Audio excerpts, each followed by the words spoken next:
Our main theme is strengthening the capacities of CSO to enhance anti-corruption efforts. It's quite a mouthful, but really it's all about civil society, smart collaboration towards a new Malaysia, as envisaged in the PH manifesto. All right, and governance, environmental aspects and social aspects play a very important role in this collaboration. And please do not use the word smart as a cliche. Oh, we are into smart partnership. Many of the smart partnerships are not really that smart. Let's get down to the real essence of things. So it's actually a collaboration overview that I'd like to bring about. And we have got 3 elections already. Selangor Penang was taken in 2008. Then after that, G14, they were still there. And then in G14 was the last one. Then the federal government was taken over as well. Major contributor, Najib, all right?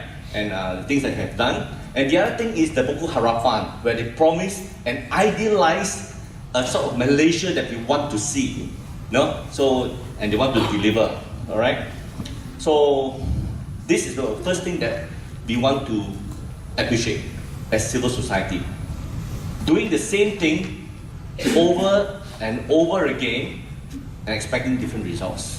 I think we have seen this quotation quite often already, but we have been doing the same thing over and over again. So later on, after lunch, I will be able to elaborate a little bit on how we can do things differently. The other thing that we mustn't forget is that even good politicians, even you yourself, me myself, when you get into a position of power, it corrupts. No, of course, for us, we say that we have CSO background, not so easy to corrupt, all right? Talk about 1 million, 2 million, no, we are not like that. No? But when you put 100 million on the table, everybody has a price, isn't it? So it is a system that actually looks after us, looks after the politicians. So if the politicians do not want to have asset declaration, this and that, not convenient and all, they put themselves in a dangerous position. So we must remember this. 2-party system, whichever party comes in will assume the power, and with power comes the corruptors. No? The developers will come in, the businessmen will come in, and before long you see they are in partnership for the wrong reasons.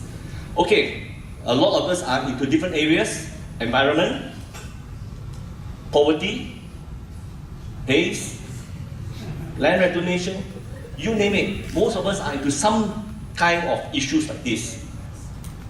But at the end of the day, it all boils down to governance, integrity, accountability, transparency.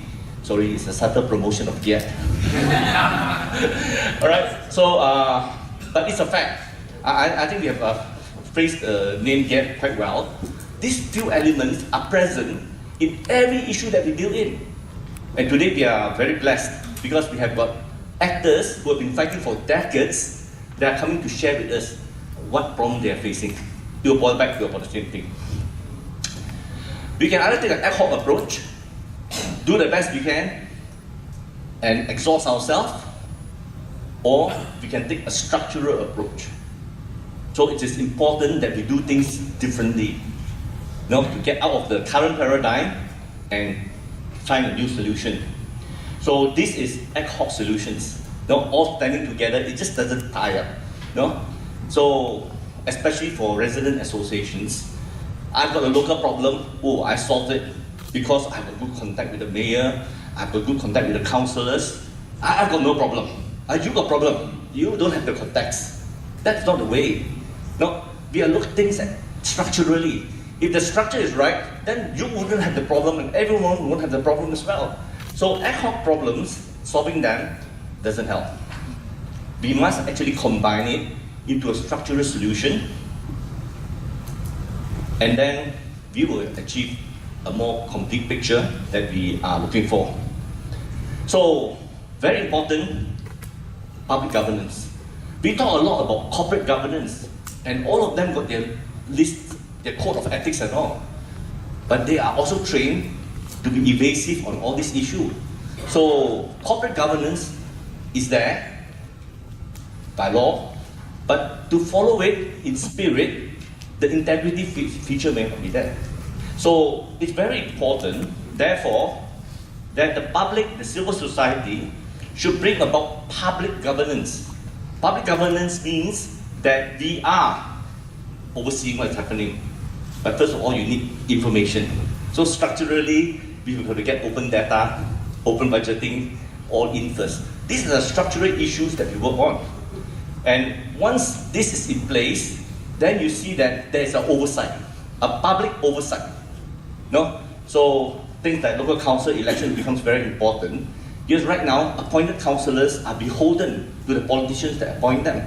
So these are all the structural things that we have got to start working on. So, of course, we have worked on it. All of us have sat down and submitted our proposals to the Institutional Reform Committee. They did a good job, published the report, and it was decided not to publish this report. All right? Something is not right. Where is the transparency? We need that element before we can start active participation and active contribution. So what we want to do is, we want to see the big picture. Today we are gathered here, quite complete, with many pieces of the jigsaw, but some pieces are missing. So we will work together, but the pieces will just come out at the right time. So let's not look at the whole picture and be too idealistic, but we will start working on different pieces that we are missing, and then you get a complete picture. Okay, some of the things that I'll deal with later on is Stonewall. All of us have faced that. You are fighting for something, they will help you until you get too irritating, then they say, I'm not going to talk to you anymore. Finish. All right? This happened in 2008. We were all geared up. The Selangor government gave us a grant to write a proposal for local council implementation in Selangor itself without breaking the law. Everything was done. We sat down and were working with the civil servants to actually implement it in Petaling Jaya as a pilot study. Then suddenly, Stonewall came. No more. We don't want to talk anymore. The excuse, one of the political parties, our partners, do not agree, so we cannot go on. Stonewall. Stop. Nothing you can do about it. They don't want to talk to you anymore. Right? So, Stonewall is a big problem. It's a persistent refusal to communicate used by manipulators as a controlling strategy. By simply doing and saying nothing, the abusive personality assumes a sense of power. Sounds familiar, isn't it? Certain Napoleons just refuse to help you, okay? And they assume a sense of power over their target by putting themselves in control of if and or when any conversation will be resumed. Sustainable Development Goals, another thing. No? They can call you for a conversation, get all your things and say, oh, I've spoken to the CSOs already. And nothing follows. No? It happened in MyPJ budgeting. 7 years we've been asking for figures. This year we say we're not going to complain anymore. We know that you're not going to do anything, but we are placing the responsibility on one person, the new mayor. If it doesn't change, it's your fault. Because we have worked with the whole council already, it's not cooperating. Okay, let's move faster. We are the Superman. Anybody that has Stonewall, we break it. The other thing is slander. This is something that one of our colleagues, I think Penang Forum faced when they said that this canal of clean water is not a canal, it's an aquarium. And then they got scolded. And then things like Penang Forum only wish to see efforts by the state government in making a better state for its citizens go south. They want to see the worst of Penang. Penang Forum have tried to intimidate using wrong facts to justify their evil agenda. Alright? So not only CSO have got to work, but they have to go and cope with negative narratives sometimes where people put in. So of course this is where we should also put a different narrative. The other thing is misinformation, and here without talking about the bad effects of reclamation, they are talking about the glory of this Singapore project, the casino and how they alter the line. This is a business perspective, that glorious kind of development that they are talking about, but it misses the human part of it. So definitely it won't meet the leave no one behind kind of aspiration. So I think public participation is what we want. It is always form over substance. We are telling the people in authority, we want substance over form. And we define for you what is substance. All right? So this is one example. For many years, nearly 7-8 years, we've been telling them to open up their budget, but they are opening. They are beginning to open now. And this time, we say, enough now. We don't even want to tell you anymore, because it's a waste of our breath. We are only saying, you, the mayor, is responsible for transformation. So let's see how it goes.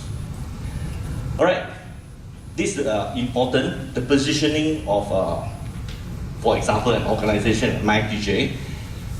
We are all working on different levels. I think it's very important that we don't consider ourselves all doing the same thing. For one thing, we start with the community. There are many NGOs working on the community level. But there's a lot of NGOs working at the top as well, bringing out all the big important issues and structural issues that are a problem. But somewhere along the line, we miss connecting with each other. So it is very important that we learn that we are actually connected.